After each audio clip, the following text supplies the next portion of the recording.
தமிழ் மக்களுக்கு வணக்கம்.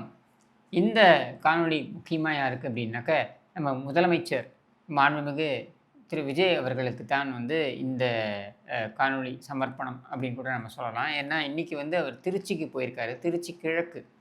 அவர் ஏற்கனவே திருச்சி கிழக்கில் போட்டியிட்டு கூட பெரம்பூர்லேயும் போட்டியிட்டார். பெரம்பூர் தொகுதியை அவர் தக்க வைத்து கொண்டு திருச்சி கிழக்கு தொகுதியை அவர் ராஜினாமா செய்தார் என்கிற நிலையில் அங்கே இடைத்தேர்தல் நடக்கவிருக்கிறது அப்படின்றது நம்ம எல்லாருக்குமே தெரியும்.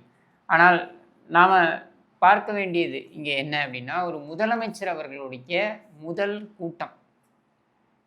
ஒரு முதலமைச்சர் பொறுப்பேற்றுக்கொண்டு அவருடைய முதல் கூட்டம் அப்படின்ற ஒரு சூழலில் அந்த கூட்டத்தில் என்ன பேச போகிறார் அப்படின்ற எதிர்பார்ப்பு மிகப்பெரிய அளவில் இருக்கும். உதாரணத்திற்கு பார்த்திங்கனாக்க, ஸ்ரீரங்கம் தொகுதியில் போட்டியிட்டாங்க செல்வி ஜெயலலிதா அவர்கள் 2011. அந்த தொகுதியில் ஆட்சிக்கு வந்த உடனேயே முதலமைச்சருடைய முதல் கூட்டம் அங்கே நடைபெறுகிறது அப்படின்னும் பொழுது மிகப்பெரிய அளவில் எதிர்பார்ப்பு. அங்கே அவர் அரசியல் பேசினாரா என்றால் ஆமாம், அரசியல் பேசினார். ஆனால் அரசியல் பேசியதோடு கடந்து நீங்கள் பார்த்தீங்கன்னாக்க, அன்றைக்கு நிர்வாகம் குறித்து வைக்கப்பட்ட குற்றச்சாட்டுகள், விமர்சனங்கள், இது எல்லாவற்றுக்குமே பதில் சொன்னார். எல்லாத்தையும் தட்டி கழிக்கல. இன்றைக்கு திரு விஜய் அவர்களுடைய அந்த ஸ்பீச் பார்த்தீங்கன்னாக்க, திரும்ப திரும்ப அவர் அவருடைய மெயின் ஆடியன்ஸாக இருக்கக்கூடிய, அவருடைய டார்கெட் ஆடியன்ஸாக இருக்கக்கூடிய அந்த ரசிகர் பட்டாளத்திற்கு பேசுவது போலவே அவர் பேசி கொண்டிருக்கிறார். இன்றைக்கு நீங்கள் விஜய் என்கிற அந்த சூப்பர் ஸ்டார் நடிகர், அதை கடந்து நீங்கள் ஒரு கட்சியின் தலைவர், அதை கடந்து நீங்கள் இன்றைக்கு இந்த மாநிலத்தின் முதலமைச்சர், மாண்புமிகு முதலமைச்சர் அப்படி என்ற ஒரு இடத்துல இருக்கும் பொழுது, அதற்கு உண்டான அந்த தன்மையுடன் நீங்கள் ஒரு பேச்சு, நீங்கள் பேசும்பொழுது அந்த தன்மை வந்துடணும். அந்த தன்மை உங்களுக்கு வந்த மாதிரி தெரியல அப்படின்றது தான் இந்த பேச்சு.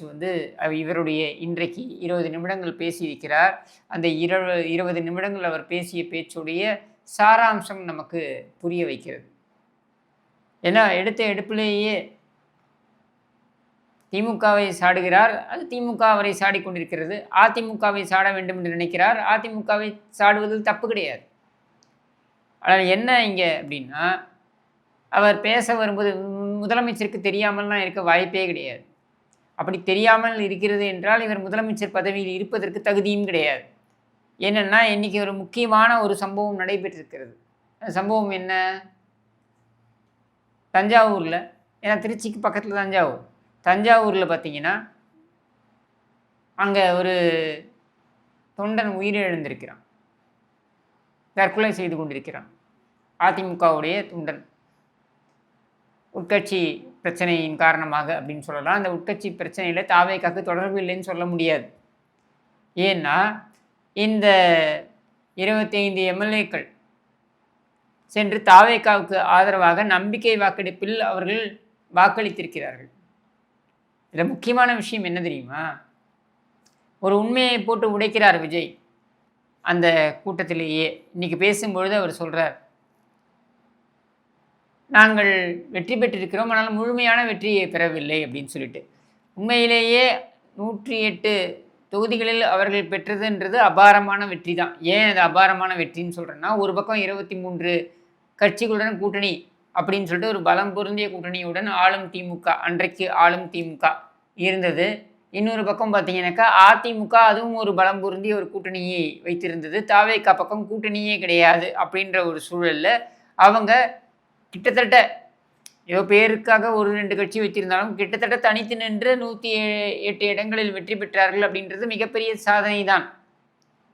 அப்போ அதை மனதில் வைத்துத்தான் அரசியல் ஸ்திரத்தன்மை இருக்க வேண்டும் அப்படின்ற எண்ண ஓட்டத்தின் அடிப்படையில் அதிமுகவிலிருந்து 25 எம்எல்ஏக்கள் வாக்களித்தார்கள். யாருக்கு? திரு விஜய் அவர்களுக்கு அவருடைய நம்பிக்கை தீர்மானத்தில் வாக்களித்தார்கள். அந்த நம்பிக்கை தீர்மானத்தில் வாக்களிப்பதற்கு முன்னால் நீங்கள் பார்த்தீங்கன்னாக்க, திரு விஜய் அவர்கள் அவர் எல்லா அரசியல் தலைவர்களையும் சென்று சந்தித்தார். அப்படி சந்திக்கும் பொழுது நம்பிக்கை தீர்மானத்தின் அப்புறம் கூட அவர் சந்தித்தார்னு வைங்க. அவர் சந்திக்கும் பொழுது யாரை சந்தித்தார்? திமுக தலைவர் திரு ஸ்டாலின் அவர்களை சந்தித்தார். அதுக்கப்புறம் பார்த்தீங்கன்னாக்கா ஒவ்வொரு அரசியல் தலைவராக சந்திக்கிற வரிசையில் அதிமுகவில் கருத்து வேறுபாடு என்கிற அளவில் இருந்த அந்த எம்எல்ஏக்களை சென்று சந்தித்தார். ஒவ்வொருவராக சென்று சந்தித்தார். அந்த 25 பேரும் பார்த்தீங்கன்னாக்க அவங்க திரு விஜய் அவர்களுக்கு வாக்களித்திருக்கிறார்கள். நம்பிக்கை வாக்கெடுப்பில் வாக்களித்திருக்கிறார்கள். ஏன்னா இவர் தீர்ந்து போன சக்தி அப்படின்னு பேசுகிறார். யாரை? அதிமுகவைத்தான் பேசுகிறார். இப்போ தீர்ந்து போன சக்தி என்று நீங்கள் குறிப்பிடக்கூடிய அந்த சக்தியிடம் இருந்து வந்த அந்த 25 வாக்குகளை வைத்துத்தான் உங்கள் ஆட்சி நடந்து கொண்டிருக்கிறது. நீங்கள் தீய சக்தி என்று சொல்லி கொண்டிருக்கின்ற திமுக தொடரட்டும் என்று சொல்லி அந்த திமுக உடைய தொண்டர்களுடைய உழைப்பினால் பெற்ற எம்எல்ஏ சீட்டுகள் இருக்கு பாருங்க. காங்கிரஸ், கம்யூனிஸ்ட்டு, விடுதலை சிறுத்தைகள்ன்ட்டு இவங்களுடைய ஆதரவையும் பெற்றுத்தான் நீங்கள் ஆட்சியை அமைத்திருக்கிறீர்கள் அப்படின்றது ஒரு பக்கம். அதை திமுக டிஃபெண்ட் பண்ணிக்கிட்டோம். நான் பேச வேண்டிய அவசியம் கிடையாது. ஆனால் தீர்ந்து போன சக்தின்னு பேசுகிறீங்க இல்லையா? ஏன்னா திருக்குறளை இங்கே மேற்கோள் காண்பிக்கணும். அடக்கம் அமருள் உய்க்கும், அடங்காமை ஆறுள் உய்த்து விடும் அப்படின்றத நீங்கள் முதல்ல மனசில் ஏற்றிக்கோங்க. ஏன் இதை சொல்கிறேன்னா, பேசுங்க. உங்களுடைய வெற்றியை நீங்கள் பறைசாற்றி கொள்ளும் விதமாக பேசுங்க. யாரும் அதை தப்பு சொல்ல போகிறதில்லை. ஆனால் அதை கடந்து துச்சமாக ஏளனமாக நீங்கள் பேசுவதற்கு முன்னால் எப்பொழுது பேசுகிறோம்? ஒரு கட்சி தொண்டனை இழந்திருக்கிறது. அந்த கட்சி தலைவர் உடைந்து பேசி கொண்டிருக்கிறார். சரியா? அது உங்களுக்கு எப்படின்னு தெரியாது. ஆனால் தொண்டனை அந்த கட்சி இழந்திருக்கிறது. அதுவும் எதுக்காக? இந்த கட்சியில் ஏற்பட்ட பிளவு, அதில் ஒரு பிளவுபட்ட ஒரு தரப்பினர் உங்களுக்கு ஆதரவு கொடுத்திருக்கிறார்கள். அந்த குறைந்தபட்ச எண்ண ஓட்டம் இருந்தால் கூட இந்த கட்சியை நீங்கள் இப்படியெல்லாம் ஏளனமாக கேவலமாக பேசியிருக்க மாட்டீர்கள். அரசியல் நாகரீகம், இந்த நாகரீகத்தை உங்களிடம் பார்த்தோம். அது உங்ககிட்ட இல்லை அப்படின்றது உங்களுடைய பேச்சிலிருந்து தெரிகிறது, உங்களுடைய அந்த தொனியிலிருந்து தெரிகிறது. சரி, பதவி அது வரும்பொழுது இப்போ நம்ம புரட்சித் தலைவர் சொல்வார் தெரியுமா? அவருடைய திரைப்படத்திலிருந்து, ஏன்னா நீங்கள் புரட்சித் தலைவர் எம்ஜிஆர் அவர்களை மேற்கோள் காண்பித்து பேசியிருக்கிறீர்கள். எம்ஜிஆர் தான் சொல்லியிருக்கீங்க. ஆமாம், எம்ஜிஆர் தான். ஏன்னா அவருடைய திரைப்படத்தில் வரக்கூடிய அந்த பாடலே என்ன சொல்லுது அப்படின்னு பார்த்தீங்கன்னாக்கா, பதவி வரும்பொழுது பணிவு வர வேண்டும், துணிவும் வர வேண்டும் தோழா, பாதை தவறாமல் பண்பு குறையாமல் பழகி வர வேண்டும் தோழா என்று. அது உங்ககிட்ட இல்லாமல் போச்சு அப்படின்றதான் உங்களுடைய பேச்சு, உங்களுடைய அந்த பாடி லாங்குவேஜ் அதைத்தான் காண்பிக்கிறது. எதுவுமே நிரந்தரம் கிடையாது. பதவி இன்னைக்கு இருக்கும், நாளைக்கு போகும். இதையெல்லாம் நிறைய பார்த்தாச்சு. இதை விட அதிகமாக ஏகத்தாளமாக அகந்தையுடன் பேசியவர்களெல்லாம் என்ன ஆனார்கள் என்பதனையும் வரலாறு பார்த்து தான் வந்திருக்கிறது. இப்போவும் சொல்கிறேன், உங்களுக்கு எதிராக பேச வேண்டும் என்பது என்னுடைய எண்ண ஓட்டம் கிடையாது. ஆனால் உங்களுடைய பேச்சு இருக்கு இல்லையா, ஒரு கட்சியை துச்சமாக பேசுவது அப்படின்றது, அதுவும் அந்த கட்சி உங்களுக்கு சார்பாக, உங்களுக்கு துணையாக, உங்களுடைய கட்சிக்காரர்களே ஓட்டம் பிடித்த பொழுது, இந்த கரூர் சம்பவம் நடந்த பொழுது உங்களுடைய கட்சியினரே ஓட்டம் பிடித்த பொழுது அந்த கட்சி தலைவர் தான் வந்து உங்களுக்காக பேசினார். இந்த வீடியோ பாருங்கள். நீங்கள் அகந்தையாக பேசுகின்ற வீடியோவையும் இதையும் பொருத்தி பாருங்கள். ஆனால் இந்த திமுகவும் மற்றும் பலரும் ஒன்றா சேர்ந்துக்கிட்டு இந்த விஜயோட ஆட்சி வந்துடக்கூடாதுன்னு சொல்லி ஒரு கூத்து ஒன்று பண்ணாங்களே, அந்த கடைசி 5 நாள் அடாடாடாடாடா, நமக்கெல்லாம் ஓஹோ இப்படியெல்லாம் கூட நடக்குமோ, என்ன கூத்துங்கிறீங்க. இன்றைக்கு ஒரு நேரத்தை குறிப்பிடுகிறார்கள். அந்த நேரத்திலே வந்து பொதுக்கூட்டம் நடத்துவதில்லை. பல மணி நேரம் கழித்து வந்து பொதுக்கூட்டம் நடக்கும் பொழுது அதில் சில பிரச்சனைகள் ஏற்படுகின்றன. இதையெல்லாம் தவிர்த்துக் கொள்ள வேண்டும். இது யாரையும் குற்றம் சொல்லி இந்த நேரத்தில் குற்றம் சொல்வது பொருத்தமாக இருக்காது. விலை மதிக்க முடியாது. நாம் உயிரை வந்திருக்கின்றோம். நல்லா புரிஞ்சுக்கோங்க. 1977 புரட்சித் தலைவர் எம்ஜிஆர் அவர்கள் பதவி ஏற்றுக்கிட்ட பொழுது ப்ரெஸ் மீட்டு, அந்த ப்ரெஸ் மீட்டில் பார்த்தீங்கன்னாக்கா அவர்கிட்ட கேட்கப்பட்ட கேள்வி, 48 இடங்களில் திமுக வெற்றி பெற்றிருக்கிறதே, இதை பற்றி நீங்கள் என்ன நினைக்கிறீர்கள்? நீங்கள் அவர்களை 71 நீங்கள் அவர்கள் வெற்றி பெற வேண்டும் என்பதற்காக பிரச்சாரம் மேற்கொண்டீர்கள். இன்றைக்கு அவர்களை தோற்கடித்திருக்கிறீர்களே, இதை பற்றி என்ன நினைக்கிறீர்கள் என்று கேட்ட பொழுது அவர் சொன்னார், புரட்சித் தலைவர் எம்ஜிஆர் சொன்னார், தமிழக நலன் என்று வரும் பொழுது திமுகவும் அதிமுகவும் இரட்டை குழல் துப்பாக்கி போல செயல்படும். அவர்கள் எதிர்க்கட்சியில் இருக்கிறார்கள் என்பதற்காக நாங்கள் அவர்களை அவமானப்படுத்த மாட்டோம். நாங்கள் அவமானப்படுத்தப்பட்டோம் எதிர்க்கட்சியாக இருக்கும் பொழுது, ஆனால் அவர்களை அதை செய்ய மாட்டோம் என்று சொன்னார். இது நல்லா புரிஞ்சுக்கோங்க. அதிமுகவை நீங்கள் ஏளனமாக பேசலாம், நீங்கள் துச்சமாக பேசலாம், ஆனால் அதிமுக கொடுத்துத்தான் பழக்கம். அப்படி அதிமுகவில் இருந்து 25 எம்எல்ஏக்கள் உங்களுக்கு ஆதரவு கொடுத்துத்தான் உங்கள் ஆட்சி நடக்கிறது. ஆனால் இன்றைக்கு பேசுகிறீர்கள், தூய சக்தி என்றும் பேசியிருக்கிறீர்கள். நீங்கள் தூய சக்தி தான் என்று சொல்லி ஆட்சிக்கு வந்திருக்கிறீர்கள். வந்து 20 நாட்கள் தான் ஆகிறது. நீங்கள் வந்து 20 நாட்கள் தான் ஆகிறது. இப்பொழுதே உங்கள் மீது குற்றம் சாட்டுவது அப்படின்றது சரியாக இருக்காது. அதை நான் உள்ளபடியே ஏற்றுக்கிறேன். இன்னும் உங்களுக்கு அவகாசம் தேவை அப்படின்றதையும் நான் உள்ளபடியே ஏற்றுக்கிறேன். ஆனால் நீங்கள் தூய சக்தி தானா அப்படின்றத மக்கள் முடிவு செய்வார்கள். எப்பொழுது அடுத்து எப்பொழுது தேர்தல் வருகிறதோ அப்பொழுது முடிவு செய்வார்கள். நீங்கள் தீர்ந்து போன சக்தின்னு சொல்கிறீங்க இல்லையா, ஏளனமா எகத்தாளமா, அந்த தீர்ந்து போன சக்தியா அல்லது தீர்த்து கட்டக்கூடிய சக்தியா அப்படின்றதையும் மக்கள் தேர்தலின் பொழுது சொல்வார்கள். சொல்லளவில் இல்லாமல் செயலளவில் அதை காட்டுவார்கள். அதில் முக்கியமாக நீங்கள் பார்க்க வேண்டியது என்ன அப்படின்னு பார்த்தீங்கன்னா, 234 தொகுதியிலும் நாங்கள் எங்கள் தொகுதியாகவே பார்ப்போம் அப்படின்னு சொல்லியிருக்கீங்க. 234 தொகுதியும் உங்கள் தொகுதியாகவே பார்ப்பீர்கள் என்றால் ராஜினாமா செய்துவிட்டு அதிமுகவில் வெற்றி பெற்று ராஜினாமா செய்துவிட்டு உங்கள் கட்சியில் சேர்ந்தவர்கள் சொன்னது என்ன தெரியுமா, நாங்கள் எங்கள் தொகுதிக்கு நன்மை செய்ய வேண்டும் என்றால் ஆளும் கட்சிக்கு ஆதரவாக இருக்க வேண்டும்னு அவர்களிடம் நீங்கள் சொல்லியிருக்க வேண்டும்.